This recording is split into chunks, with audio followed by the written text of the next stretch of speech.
বর্তমান বিশ্বের একমাত্র ইমানদার ব্যক্তি সেফুদা, মানে শেফাতুল্লাহ সেফুদা।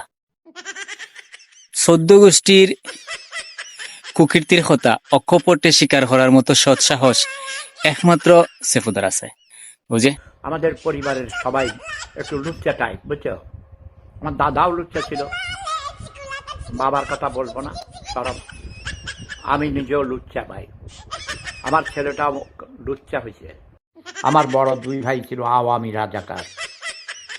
এক ভাই, মেজু ভাই মরে গেছে, বড় ভাই এখনো আছে, সেও আওয়ামী রাজাকার। জঘন্য খারাপ, অসৎ চরিত্রের, অসৎ মানুষ, 86 বছর বয়স, একটা চোর। এবং এই আওয়ামী রাজাকারদের মধ্যে সবচেয়ে বয়স বুড়া আওয়ামী রাজাকার হলো আমার আপন মায়ের পেটের ভাই শামসুল হুদা মজুমদার, একটা ভণ্ড মিথ্যুক প্রতারক, ছোট লোক, গরিব। শুনছেননি? ইলা অকপট স্বীকারোক্তি দেওয়ার সৎসাহস আর কেউ নেই। Is great.